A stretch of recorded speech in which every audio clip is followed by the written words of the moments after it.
Hello, welcome to the Dollhouse. I am the doll, and today I am going to be talking about colorism and black men's preferences.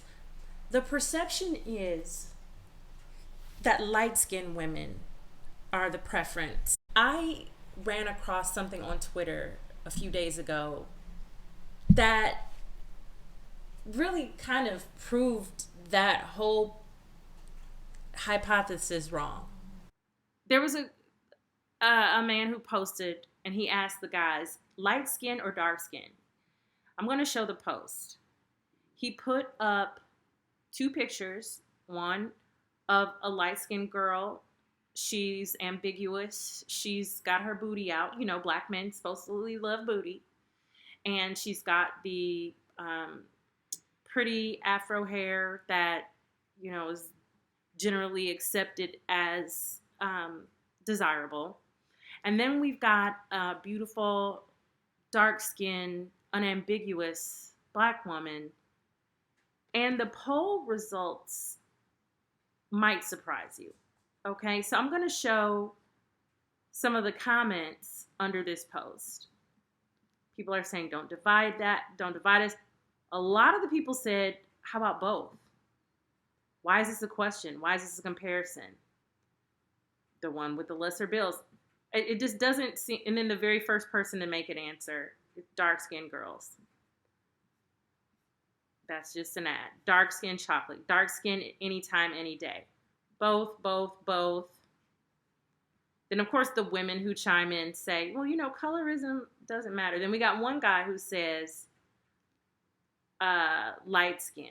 I can't off the light and be looking for who's with me in the room. Now, there's one guy for white skin. Okay, light skin. Then we've got another woman talking about colorism. Then someone votes for light skin.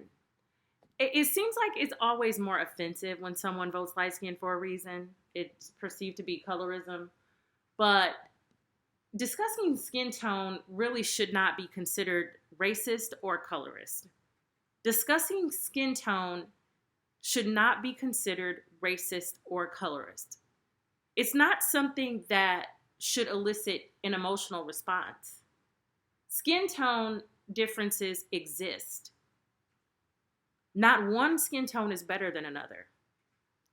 But I'm going to continue to go on with the answers. You know, it doesn't matter. You know, it's simple. Both. He's going to say both. Give the man both. Someone says, I'm not playing these lose games. And we got another light skin. Dark skin. Dark is royal. Brown skin. Somebody says middle skin. That doesn't exist. Dark. We got three light skinned women so far. Overwhelmingly, it's been dark skin. A woman is a woman. Brown or dark. Both. Black women, dark skin, light skin. But I'll choose dark first. Love both. Dark, all the flavors, both. Then there is a poll. And the dark-skinned woman won overwhelmingly. So I'm challenging the concept that light-skinned women are the preference. I'm challenging that ideology.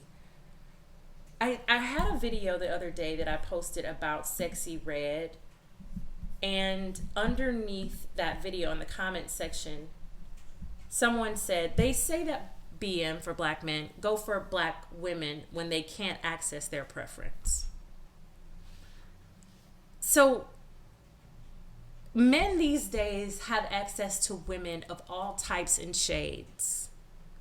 Dating apps exist.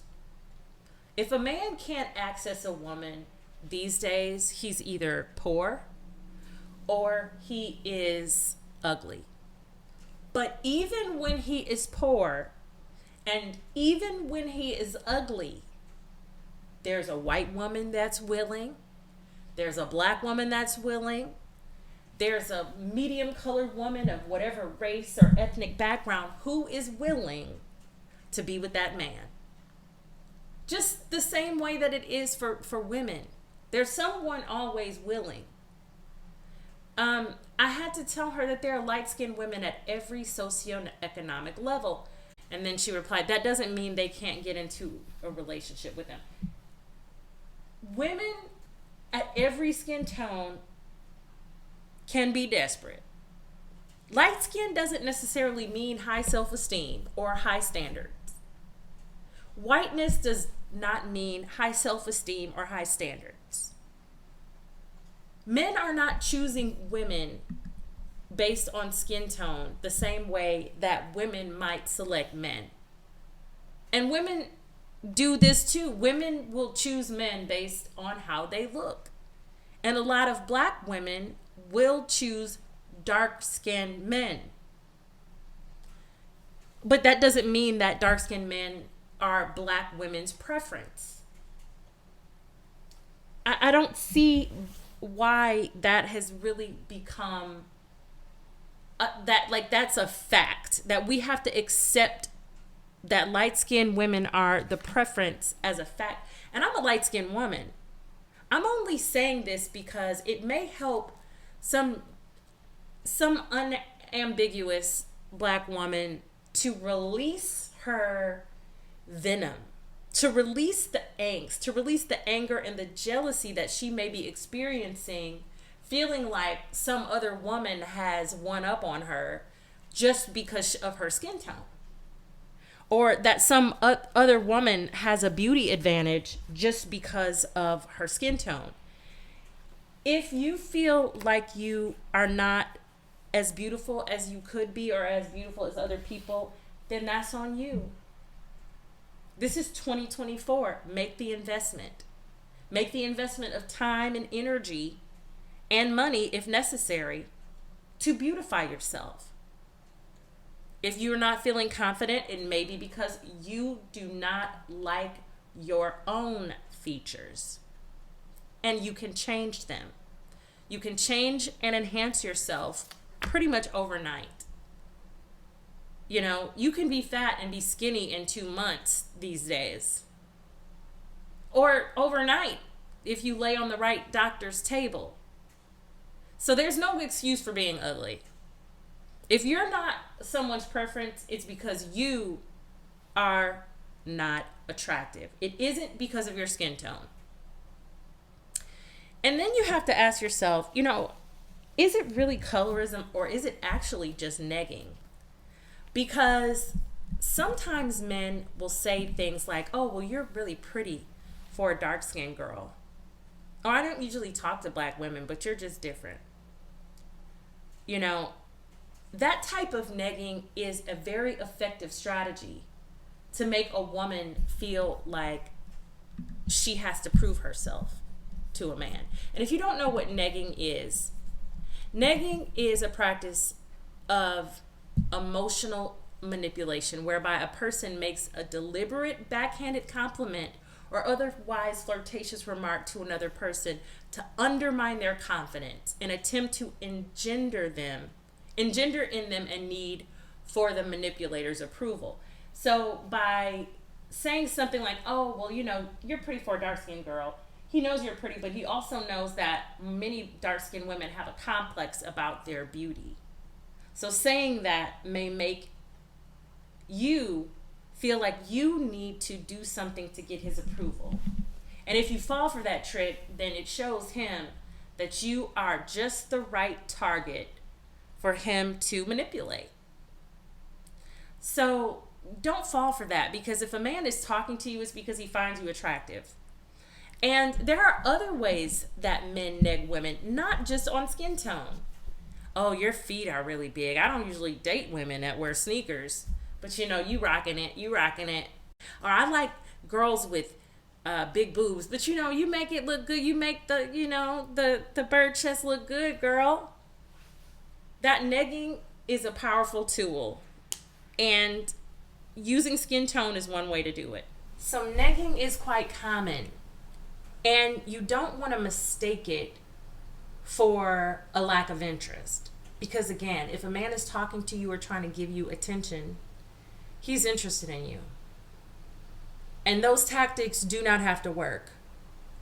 And the myth that there is some light skin or white woman preference that black men have, they all like secretly sit in their rooms and daydream about light skinned women. That's weird. I don't know where that came up. Well, maybe it came about because of, the old school days, where colorism was way more pronounced.